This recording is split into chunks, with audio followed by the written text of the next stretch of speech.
बाबाजी और हुजूर जी की प्यारी संगत जी, राधा स्वामी जी, स्वागत है आपका हमारे चैनल भजन मार्गम में।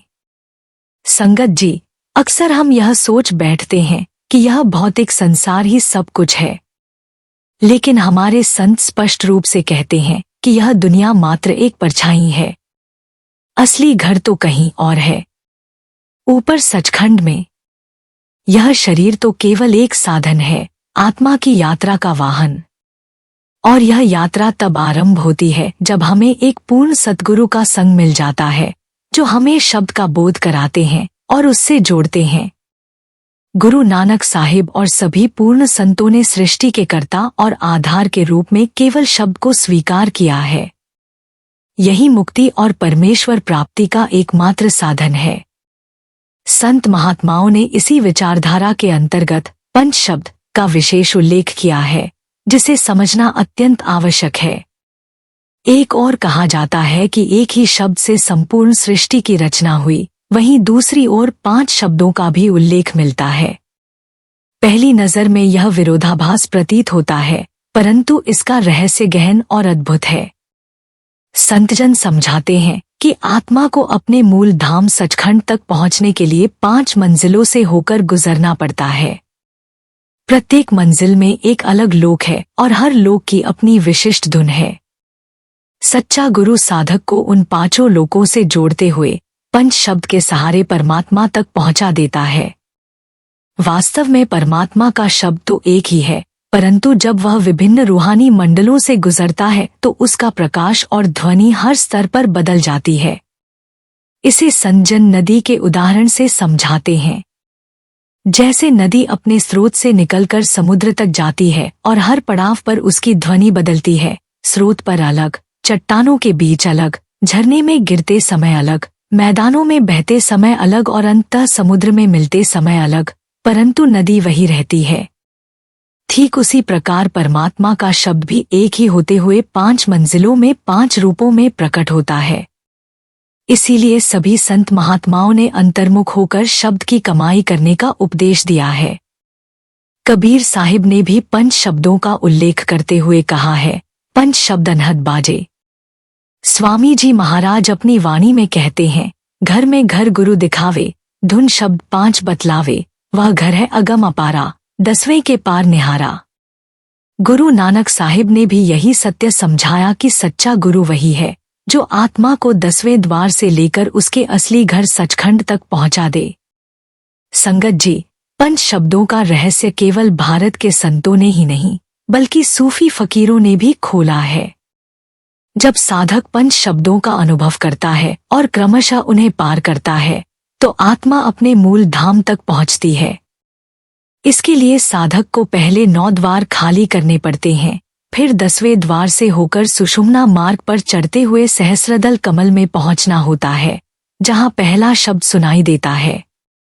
वहां से साधक क्रमशः ब्रह्मलोक, त्रिकुटी, भंवर गुफा होते हुए सचखंड तक पहुंचता है। अंततः वहां 5 शब्द एक हो जाते हैं और आत्मा अपने स्रोत में विलीन हो जाती है। यही हमारा असली घर है, जहां से हम आए हैं और जहां हमें लौटना है। संगत जी, इस मार्ग तक पहुंचने का एकमात्र साधन है पंच शब्द। इसके अतिरिक्त कोई अन्य मार्ग नहीं। आज हम आपके साथ संतमत के उसी गहरे और रहस्यमयी खजाने को साझा कर रहे हैं, जिसे स्वामी जी महाराज ने अपनी पुस्तक सार बचन कविता में प्रकट किया है। ये वचन साधारण नहीं, बल्कि सबसे गूढ़ और रहस्यपूर्ण उपदेश हैं, जो केवल सच्चे खोजियों के लिए हैं। स्वामी जी महाराज बार बार कहते हैं कि उच्चतम लोक वर्णनातीत हैं, जिन्हें मानव बुद्धि कल्पना भी नहीं कर सकती। वहां केवल अनुभव है, जो शब्दों से परे है। यह अनुभव केवल पूर्ण गुरु की कृपा से ही संभव है। इसलिए संगत जी, इस चर्चा को अंत तक अवश्य सुनें, क्योंकि आज हम उन दिव्य लोकों की झलक समझेंगे जहां माया का कोई प्रभाव नहीं है, जहां केवल शांति, आनंद और परमात्मा का अद्वितीय प्रकाश है। और हाँ संगत जी, अगर आप हमारे चैनल भजन मार्गम पर नए हैं, तो कृपया जल्दी से सब्सक्राइब कर लें, ताकि हम मिलकर इस आध्यात्मिक यात्रा को और भी सुंदर और सार्थक बना सकें।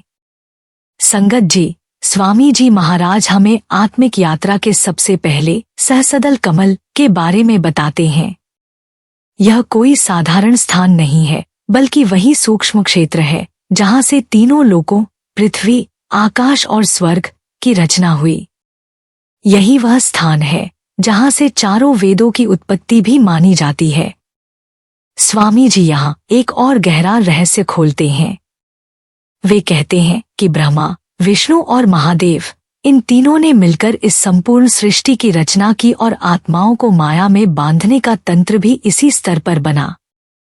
यह सुनकर मन थोड़ा विचलित हो सकता है, क्योंकि हम सामान्य धार्मिक समझ में इन्हीं देवताओं को सर्वोच्च मानते हैं।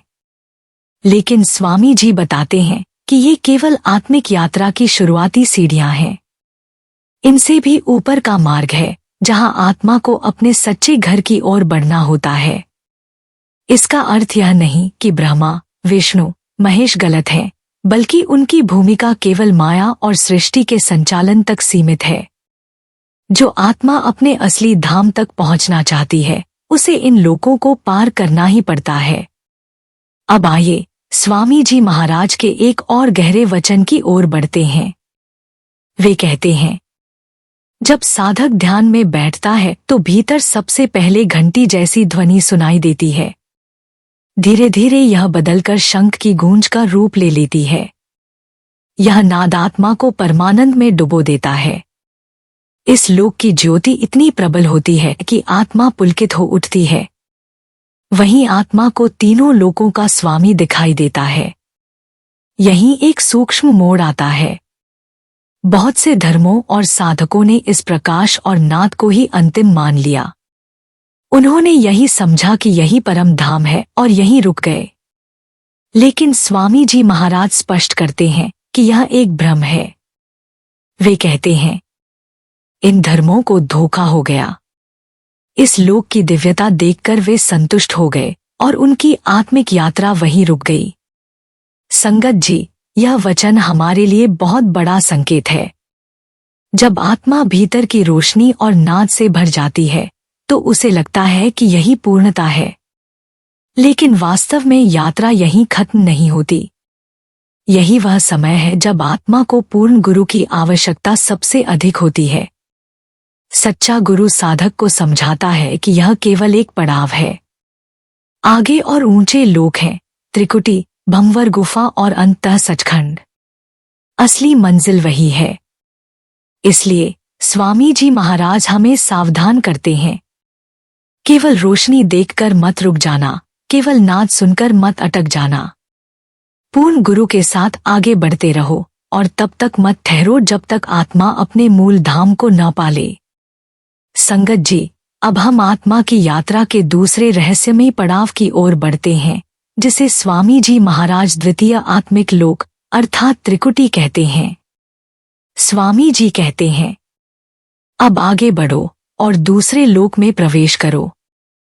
त्रिकुटी को निहारो, यह कारण लोक है और गुरु का निवास स्थान है।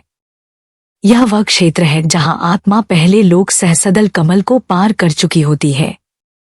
अब वह उस कारण क्षेत्र में प्रवेश करती है जहां गूढ़ ज्ञान, गहरा मौन और शब्द रूप गुरु का प्रकाश प्रकट होता है। स्वामी जी बताते हैं कि यहाँ काले घने बादलों की गरज जैसी नाद सुनाई देती है और क्षेत्र लालिमा लिए उगते सूर्य जैसा प्रतीत होता है। यह कोई भौतिक सूर्य नहीं, बल्कि आत्मा के भीतर चेतना का प्रकाश है, जो माया के पर्दे हटाकर उसे गुरु के सच्चे रूप से जोड़ता है। गुरु का प्रकाश और नाम इस लोक में आत्मा का मार्ग दिखाते हैं। ढोलक और बादलों जैसी गूंजें सुनाई देती हैं, जो अत्यंत गंभीर और सूक्ष्म अनुभव हैं। संगत जी, जब आत्मा इस अवस्था में पहुंचती है तो वह एक संकरी और टेढ़ी सुरंग, बांकनाल, में प्रवेश करती है। स्वामी जी कहते हैं, आत्मा उस बांकनाल को पार करती है और जैसे ही वह द्वार से गुजरती है, उसके कर्मों का बीज जल जाता है और वह और ऊंचाई पर उठ जाती है। यह कोई कल्पना नहीं, बल्कि अंतर यात्रा की वास्तविकता है। बांकनाल पार करने के साथ ही जन्म जन्मांतर के कर्मों की जड़ें जल जाती हैं और आत्मा उच्चतर लोकों जैसे सच्चखंड की ओर बढ़ती है। इसका अर्थ संगत जी यह है कि जब तक हम इस मार्ग को पार नहीं करते, हमारे कर्म, संस्कार और अहंकार हमें नीचे खींचते हैं। लेकिन गुरु की कृपा और नाम का अनुभव मिलने पर आत्मा धीरे धीरे बंधनों से मुक्त होकर अपने असली धाम की ओर बढ़ती है। त्रिकुटी केवल एक स्थान नहीं, बल्कि गुरु की कृपा का द्वार है। यहाँ आत्मा पहली बार अनुभव करती है कि सच्चा मार्ग केवल गुरु के माध्यम से ही खुलता है। स्वामी जी कहते हैं, उस लोक में अनेक प्रकार की शोभाएं और दृश्य हैं, जिनका वर्णन करना कठिन है। वहां हर समय मधुर ध्वनियां और बादलों की गड़गड़ाहट जैसी आवाजें गूंजती रहती हैं।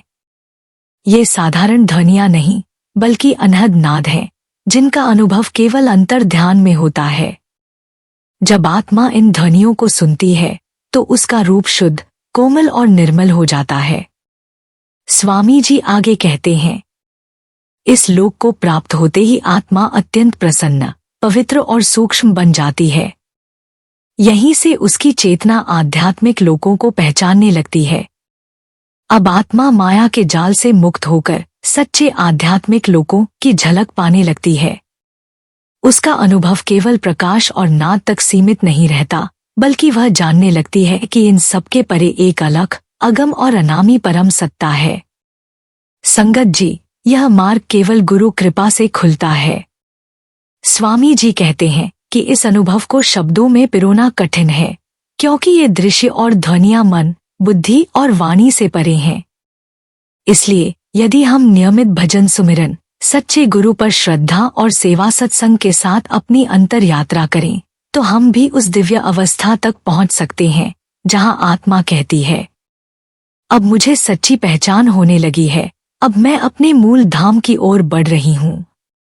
संगत जी, अब आत्मा की यात्रा एक और दिव्य और सूक्ष्म पड़ाव की ओर बढ़ती है, जहाँ तीसरा पर्दा हटता है और आत्मा प्रवेश करती है उस रहस्यमय क्षेत्र में जिसे 10वां द्वार कहा गया है। स्वामी जी महाराज फरमाते हैं, आत्मा अब तीसरा पर्दा हटाकर आगे बढ़ती है। वह सुन लोक की ध्वनि को सुनती है। यह 10वां द्वार अत्यंत प्रकाशमय होता है। आत्मा यहाँ मनसरोवर में स्नान करती है और हंसों की सभा में सम्मिलित हो जाती है। संगत जी, यह कोई साधारण स्थान नहीं है, यह वह अदृश्य, मौन और परम शांति का क्षेत्र है जहां आत्मा पहली बार सृष्टि से परे के मौन की ध्वनि को सुनती है। इसे सुन मंडल कहा गया है, जहां सब कुछ मौन में डूबा है, लेकिन उसी मौन से निकलती है परम दिव्य ध्वनि। 10वां द्वार क्या है?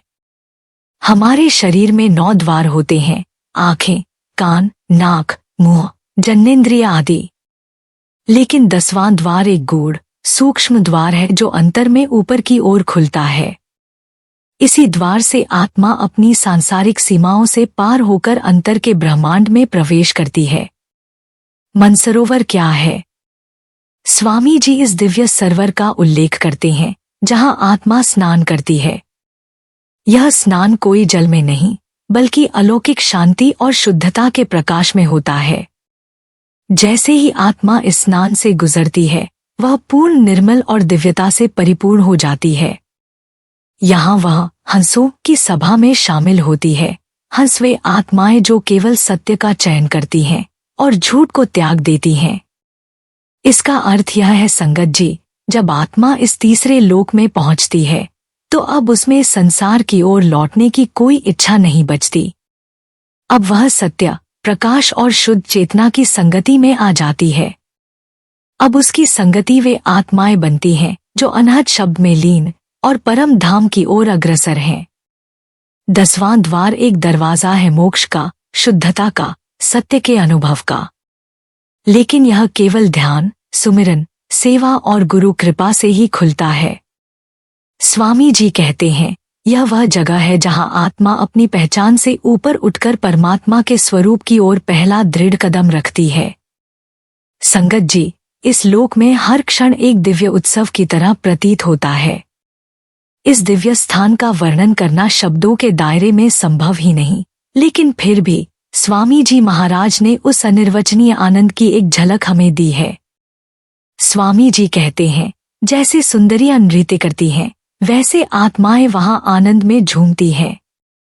हर दिशा में मधुर, स्वादिष्ट और ताजे दिव्य पदार्थ उपलब्ध हैं। हर ओर संगीत की मधुर और अनहद ध्वनियां गूंजती हैं। यह सब कुछ आत्मा को वहीं जाकर अनुभव होता है, इसे शब्दों में बांधना संभव नहीं है। हर स्थान पर अमृत के फव्वारे फूटते हैं, अमृत के सरोवर लबालब भरे हुए हैं और अमृत की धाराएं चारों ओर बह रही हैं। ऐसे सौंदर्य, ऐसी शोभा, ऐसी सजावट को कोई कैसे बयान कर सकता है। संगत जी, यह केवल कोई सुंदर कल्पना नहीं है, यह आंतरिक सत्य है जिसे एक साधक ध्यान, सुमिरन और गुरु कृपा से अनुभव कर सकता है। वह क्षेत्र कैसा है? वहां आत्माएं ऐसी लगती हैं मानो वे ब्रह्मानंद में नृत्य कर रही हों। वहां की मिठास कोई जीभ से नहीं चख सकता, केवल चेतना से अनुभव किया जा सकता है। हर ध्वनि वहां कोई वाद्ययंत्र नहीं बजाता, स्वयं ब्रह्मा की ध्वनि ही संगीत है। और अमृत? वह कोई पेय नहीं, बल्कि साक्षात प्रेम, चेतना और दिव्यता का रस है जो आत्मा को परम शांति और संतोष से भर देता है। संगत जी, जब आत्मा इस स्तर पर पहुंचती है तो संसार का हर सुख उसके सामने फीका लगता है, क्योंकि अब वह परम धाम की सुगंध को अनुभव कर रही होती है। अब वह जान चुकी होती है कि जो कुछ हमने यहाँ इंद्रियों से अनुभव किया वह केवल छाया था, असली प्रकाश तो वहाँ है। स्वामी जी की वाणी हमें यह याद दिलाती है कि यह सब केवल कथा नहीं है, बल्कि हर आत्मा के लिए एक सच्ची संभावना है। परमात्मा के उस दिव्य लोक की यात्रा हमारी प्रतीक्षा कर रही है। बस जरूरत है एकाग्र सुमिरन, गुरु पर दृढ़ विश्वास और सेवा सत्संग के सहारे उस मार्ग पर चलने की। संगत जी, जैसे जैसे आत्मा अपनी अंतर यात्रा में आगे बढ़ती है, वैसे वैसे वह परमात्मा द्वारा रचित उन दिव्य लोकों के दर्शन करती है जिनका सौंदर्य और वैभव किसी भी सांसारिक कल्पना से परे है।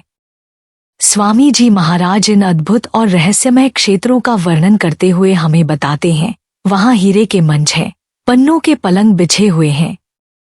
कुछ संतों के अनुसार यह क्षेत्र 1000 कोस, लगभग 2000 मील तक फैला हुआ है। वहां रत्नों के पौधे हैं जो माणिक और अन्य बहुमूल्य रत्नों से जड़े हुए हैं।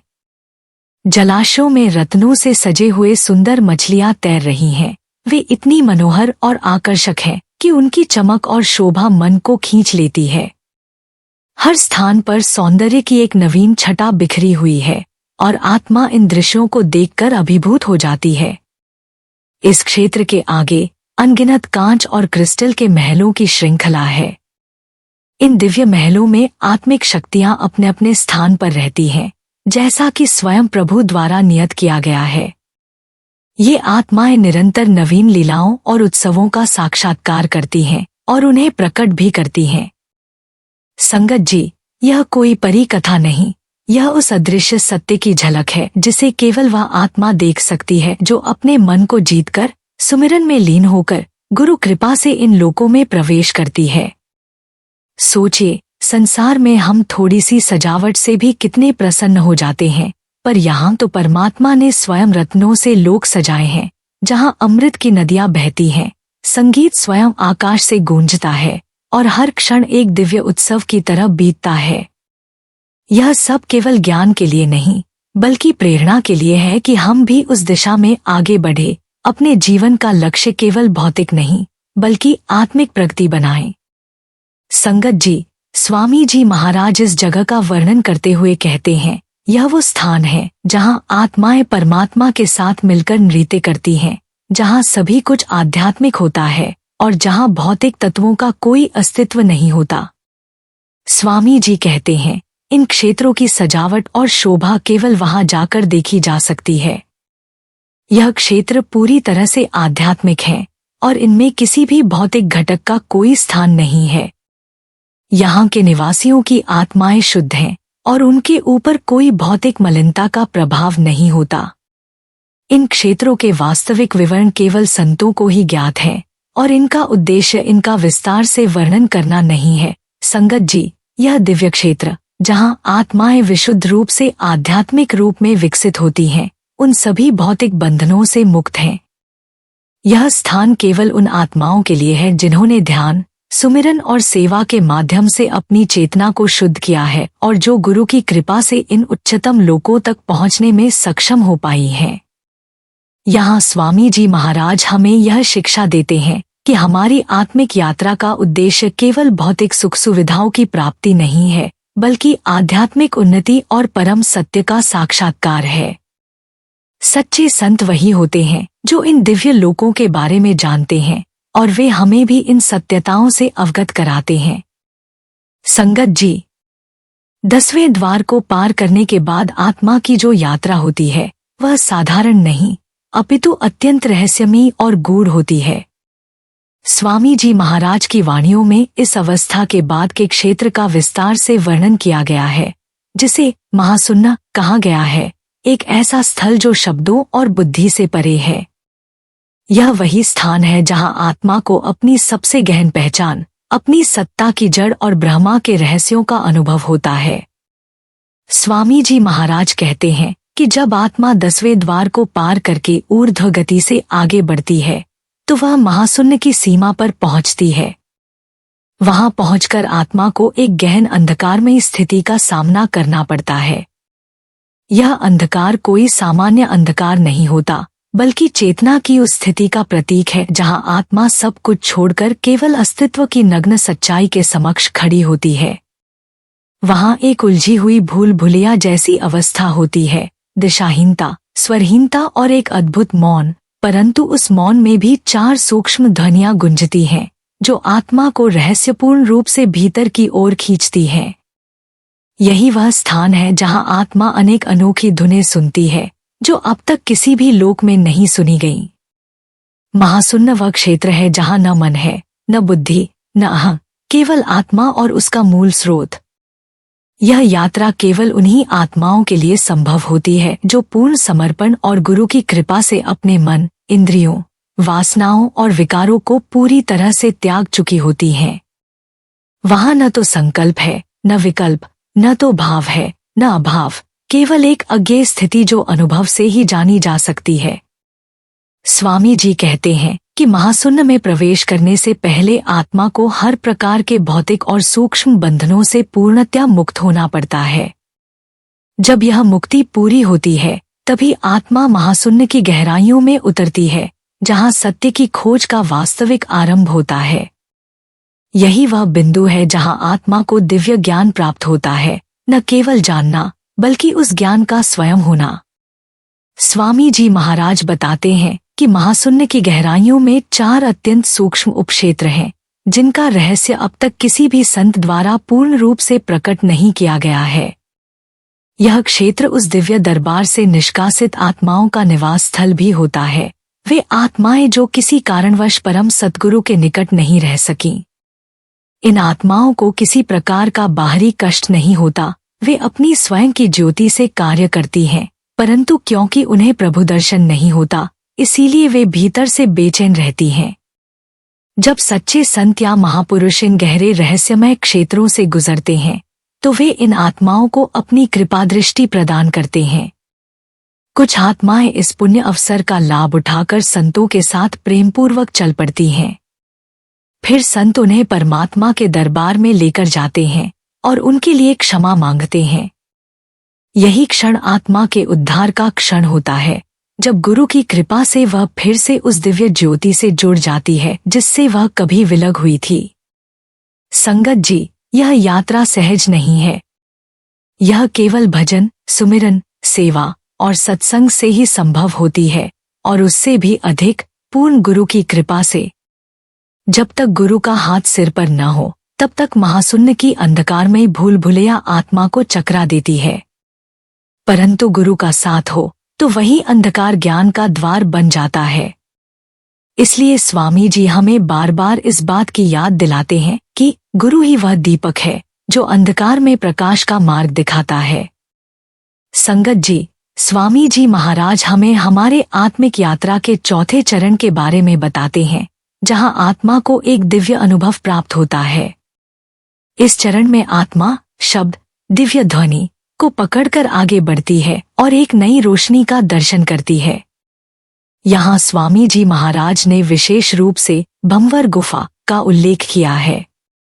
स्वामी जी महाराज के अनुसार अब चौथे चरण के लिए तैयार हो जाओ, ओ आत्मा। शब्द दिव्य ध्वनि को पकड़ो और आगे बढ़ो। अब आत्मा भंवर गुफा के पर्वत को देखती है और यहाँ हर समय बांसुरी की ध्वनि गूंज रही होती है। आत्मा एक सफेद तेज सूर्य को देखती है। यह क्षेत्र सुंदर और पूर्ण रूप से प्रकाश से भरा हुआ है। यहाँ अनंत ध्वनियां गूंज रही हैं। यहाँ हंसा स्वर्गीय प्राणी और भक्तों के समूह हैं जो वहां विस्तृत आकाश में आनंदित हो रही हैं। इस चरण में आत्मा के लिए एक दिव्य वातावरण खुलता है जहां शब्द की दिव्यता से भरा हुआ क्षेत्र है। यहाँ भंवर गुफा एक गहरे अनुभव का प्रतीक है जहां आत्मा अपने भीतर की शांति और उच्चतम सत्य को महसूस करती है। आत्मा को आत्म साक्षात्कार और ईश्वर से जुड़ने का अनुभव होता है। आत्मा यहाँ हर समय बांसुरी की मधुर ध्वनि को सुनती है जो दिव्यता और ब्रह्मा के साथ उसके संबंध की पुष्टि करती है। यह ध्वनि आत्मा के लिए एक दिव्य संगीत की तरह है जो उसे उच्चतम क्षेत्र की ओर प्रेरित करती है। यहाँ का सूर्य दिव्य और शुद्ध है जो आत्मा को अपने आलोक से प्रकाशित करता है। आत्मा इस क्षेत्र में एक अद्वितीय शांति और आनंद का अनुभव करती है और यह क्षेत्र सुंदरता से भरपूर होता है। स्वामी जी महाराज के अनुसार चौथे क्षेत्र में दिव्य अनुभवों की एक नई दुनिया खुलती है जो केवल आत्मा के जागरण और साधना द्वारा समझी जा सकती है। यहाँ एक अद्भुत दृश्य प्रस्तुत किया गया है, घूमता हुआ झूला जो हमेशा सूक्ष्म गति में रहता है और आत्माएं हमेशा उस पर झूलती रहती हैं। यह न केवल एक शारीरिक अनुभव है बल्कि आत्मा की आनंदमय स्थिति को दर्शाता है जहां आत्मा अपने स्वाभाविक रूप में पूर्ण स्वतंत्रता और खुशी का अनुभव करती है। स्वामी जी महाराज के वचनों में यहाँ एक घूमता हुआ झूला है जो हमेशा सूक्ष्म गति में रहता है और आत्माएं उस पर लगातार झूलती रहती हैं। चारों ओर अनगिनत आत्मिक द्वीप हैं जिनसे ध्वनियां हमेशा गूंजती रहती हैं। आत्मिक प्राणी इस ध्वनि को खेलखिलौने की तरह आनंदपूर्वक सुनते हैं और उसमें लीन हो जाते हैं। इस क्षेत्र की अन्य विशेषताएं लिखी नहीं जा सकती क्योंकि इन्हें आत्मा ही महसूस कर सकती है जब वह वहां पहुंचती है, जो कि केवल अभ्यास, आध्यात्मिक साधना द्वारा संभव है। इस क्षेत्र में आत्मा के लिए असीम आनंद और स्वतंत्रता है। घूमता हुआ झूला प्रतीक है उस अवस्था का जहां आत्मा बिना किसी रुकावट के पूरी तरह से दिव्य ध्वनियों में डूबकर आनंद का अनुभव करती है। यह झूला न केवल शारीरिक गति में है बल्कि यह आत्मा की तरंगों और उसकी अविरल यात्रा का प्रतीक है। इस क्षेत्र में ऐसी ऊर्जा और दिव्यता है जो आत्मा को और अधिक जागरूक करती है और उसे उच्चतर क्षेत्रों में ले जाती है। इन ध्वनियों की गूंज आत्मा को एक अद्भुत शांति और प्रेम का एहसास कराती है जो उसे और भी ऊपर की ओर प्रेरित करती है। स्वामी जी महाराज बताते हैं कि इस क्षेत्र के अन्य गुण और विशेषताएं केवल उन आत्माओं द्वारा महसूस की जा सकती हैं जो नियमित रूप से साधना, अभ्यास करती हैं। यह अनुभव केवल आध्यात्मिक उन्नति के द्वारा ही संभव है। जब आत्मा उस स्तर पर पहुंचती है तब उसे इन अद्वितीय दिव्य ध्वनियों और घटनाओं का वास्तविक अनुभव होता है। संगत जी, स्वामी जी महाराज के अनुसार आत्मा जब पांचवें दिव्य क्षेत्र में पहुंचती है तो उसे एक अत्यंत पवित्र और दिव्य अनुभव प्राप्त होता है। यहाँ एक राजसी सिंहासन है जो सच्चे मालिक का प्रतीक है। इस क्षेत्र को पांचवा किलेदार कहा गया है जो आत्मा की आध्यात्मिक यात्रा के सर्वोत्तम चरणों में से एक है। यहाँ की सुंदरता और दिव्यता का वर्णन स्वामी जी महाराज ने किया है जिसे केवल आत्मा ही सही रूप में समझ सकती है। स्वामी जी महाराज के शब्दों में पांचवा किलेदार राजसी सिंहासन है। जान लो कि वही सच्चे मालिक हैं। आत्मा आगे बढ़ती है और एक विस्तृत मैदान, अद्भुत नगर और शानदार चौकों को देखती है। यहाँ अमृत के तालाब, अमृत के खाई और सुनहरे महल हैं। यहाँ चांदनी से आलोकित चौक, अतुलनीय द्वीप हैं। यहाँ सुंदरता में अद्वितीय हंसा, स्वर्गीय प्राणी और अद्भुत रूपों वाले प्राणी रहते हैं पांचवें क्षेत्र में आत्मा को एक अत्यंत दिव्य और भव्य वातावरण का अनुभव होता है। यहाँ एक विशाल मैदान है जो आत्मा की भव्यता और दिव्यता को प्रतिबिंबित करता है।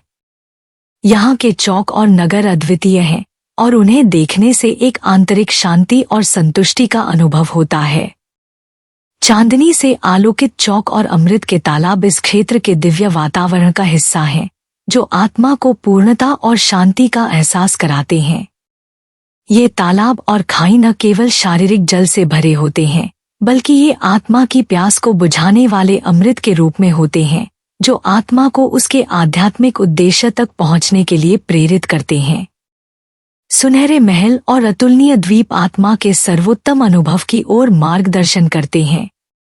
ये महल और द्वीप प्रतीक हैं आत्मा के अनंत और दिव्य स्वरूप के, जिन्हें आत्मा जब अपने गहरे आध्यात्मिक प्रयासों से प्राप्त करती है तो उसे यह स्थल मिलते हैं। स्वामी जी महाराज के अनुसार इस क्षेत्र में आत्मा का दर्शन और अनुभव एक अत्यंत उच्च स्तर पर होता है, जहां उसे सच्चे मालिक का साक्षात्कार होता है। यह क्षेत्र आत्मा के लिए एक विश्राम स्थल है, जहां वह ईश्वर के निकटतम अनुभव से गुजरती है और उसके दिव्य रूप को देखती है। संगत जी, स्वामी जी महाराज के उपदेशों के अनुसार पांचवें दिव्य क्षेत्र में जब आत्मा पहुंचती है तो वहां की दिव्यता और अलौकिकता का अनुभव अद्भुत होता है। इस क्षेत्र के प्रत्येक निवासी के शरीर में 16 सूर्य और चांदों का प्रकाश होता है, जो उसकी आध्यात्मिक ऊंचाई और दिव्यता को दर्शाता है।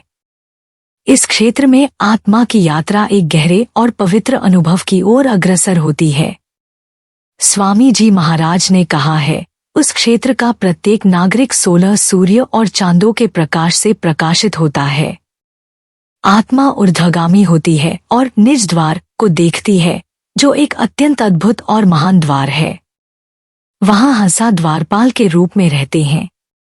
वहां आंसा और बंसा जैसे अन्य दिव्य प्राणी भी हैं। निज द्वार एक अत्यंत पवित्र और दिव्य प्रवेश द्वार है, जहां आत्मा को एक नए अनुभव का सामना होता है। यह द्वार वह स्थान है जहां आत्मा को सच्चे मालिक और उनके दिव्य रूप का साक्षात्कार होने वाला होता है।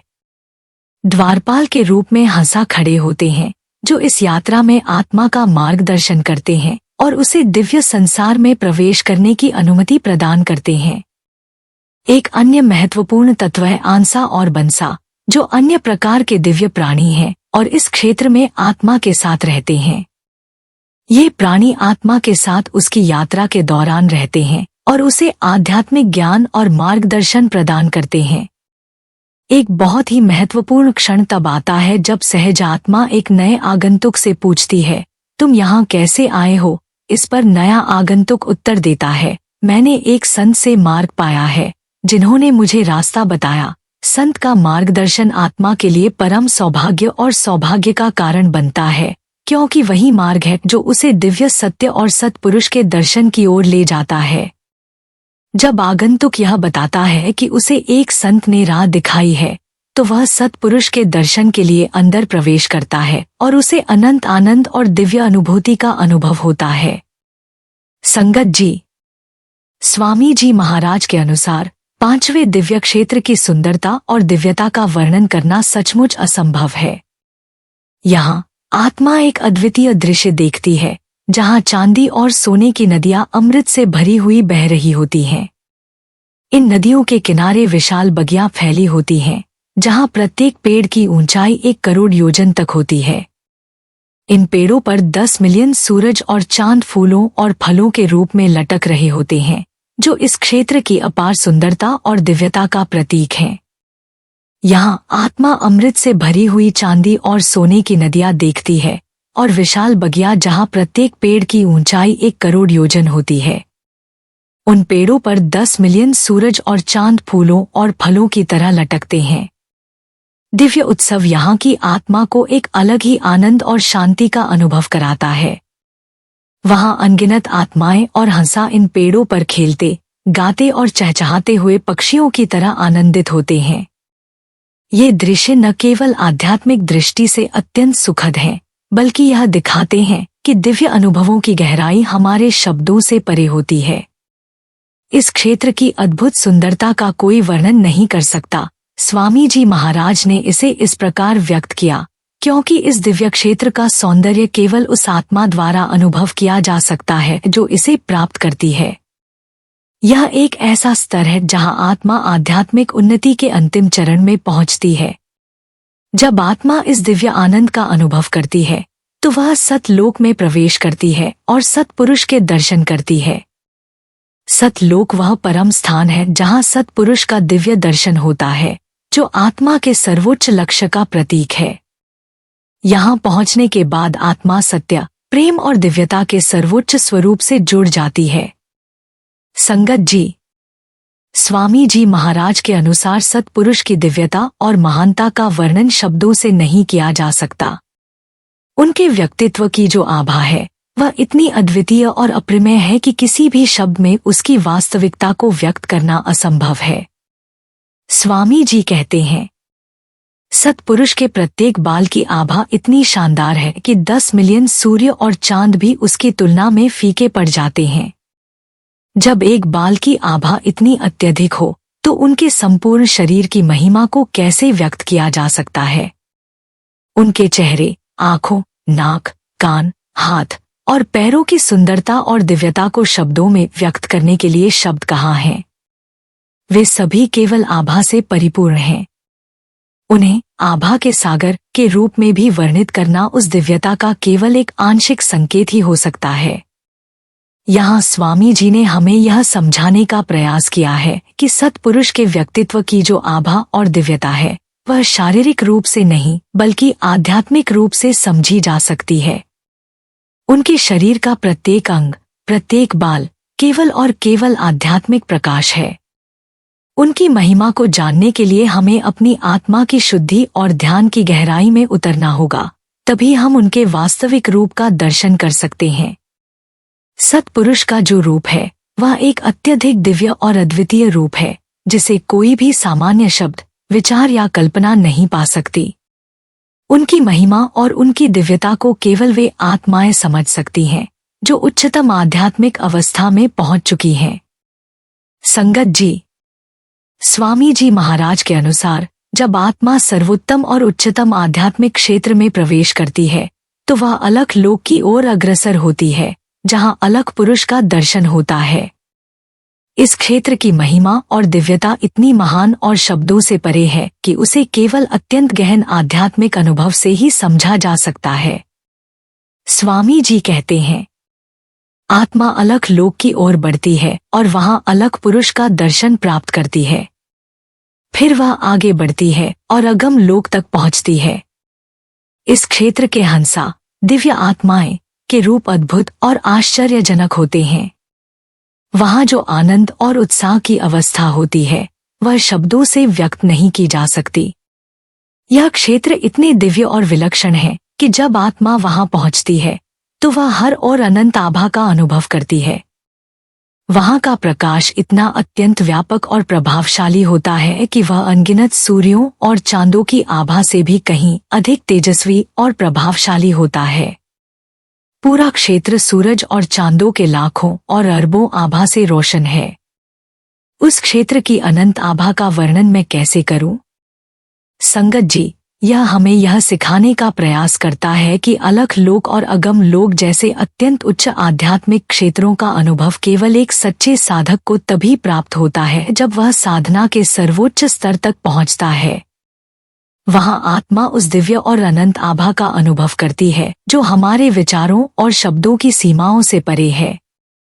यह हमें यह भी सिखाता है कि यदि हम सद्गुरु के मार्गदर्शन में पूरी निष्ठा, प्रेम और समर्पण के साथ साधना करें तो हम भी इस दिव्यता का अनुभव करने के अधिकारी बन सकते हैं। इस अद्वितीय अनुभव को आत्मसात करने के लिए मन की शुद्धि, सजगता और आत्मा की जागरूकता आवश्यक है। सद्गुरु की कृपा से हम इस परम आनंद, दिव्यता और आभा को न केवल अनुभव कर सकते हैं बल्कि उसी में लीन होकर ईश्वर से एकत्व भी पा सकते हैं। संगत जी, स्वामी जी महाराज के उपदेशों के अनुसार राधा स्वामी धाम एक अत्यंत दिव्य, असीम और अनंत आध्यात्मिक स्थल है जिसे केवल संतों के लिए विशेष विश्राम स्थल कहा गया है। यहाँ पर हर ओर एक दिव्य संगीत की ध्वनि गूंजती रहती है और अनगिनत अमृत के तालाब बहते रहते हैं। इस अद्भुत स्थल की गरिमा, आभा और आनंद इतना अलौकिक है कि उसे किसी भी शब्द या वर्णन से बांधना असंभव हो जाता है। स्वामी जी कहते हैं, खुशियों का संगीत हर जगह गूंज रहा है और अनगिनत अमृत के तालाब वहां बह रहे हैं। जहां राधा स्वामी का सिंहासन है, वहां हंसा दिव्य आत्माएं पूरी भव्यता के साथ इकट्ठा होते हैं। संपूर्ण क्षेत्र में सम्मोहक और आकर्षक वैभव व्याप्त है। राधा स्वामी धाम बेजोड़, अनंत, असीम और माप से परे है। यह संतों का विशेष विश्राम स्थल है। यहाँ पर सभी शब्द और वर्णन समाप्त हो जाते हैं। संगत जी, इस दिव्य स्थल का वर्णन करते हुए स्वामी जी महाराज यह स्पष्ट करते हैं कि राधा स्वामी धाम वह स्थल है जहाँ पहुंचकर सभी भाषाएं मौन हो जाती हैं और मन के सारे विचार शून्य में विलीन हो जाते हैं। यह संतों का ऐसा गुप्त आध्यात्मिक विश्राम स्थल है जहाँ आत्मा को परम शांति, आनंद और ईश्वर के सबसे निकटतम रूप का साक्षात्कार होता है। यह स्थान अनंत है, असीम है और इसकी कोई सीमा नहीं है। इसकी सुंदरता, संगीत की मधुरता और अमृत की तरंगे आत्मा को एक अत्यंत दिव्य अनुभव में डुबो देती हैं। राधा स्वामी धाम में प्रवेश का अर्थ है आत्मा का सभी सांसारिक बंधनों से पूर्णतः मुक्त होकर ईश्वर के प्रेम में लीन हो जाना। यहाँ द्वैत समाप्त हो जाता है, केवल एकत्व, प्रेम और परम प्रकाश ही शेष रहता है। इस दिव्य अनुभव को वही आत्मा प्राप्त कर सकती है जो पूर्ण गुरु की शरण में आकर साधना, सेवा और सुमिरन के मार्ग पर पूरी निष्ठा, श्रद्धा और समर्पण के साथ चलती है। संगत जी, भजन, सुमिरन और बाबा जी की अनमोल कृपा से हम भी इस माया जाल से मुक्ति पा सकते हैं और अपने सच्चे घर की ओर लौट सकते हैं। भजन सुमिरन को अपनी दिनचर्या का हिस्सा बनाइए, क्योंकि यह हमें आध्यात्मिक उन्नति और शांति की ओर मार्गदर्शित करता है। यदि यह वीडियो आपके लिए प्रेरणादायक रही हो तो कृपया इसे लाइक करें और हमारे चैनल को सब्सक्राइब करके इस दिव्य परिवार से जुड़े। राधा स्वामी जी।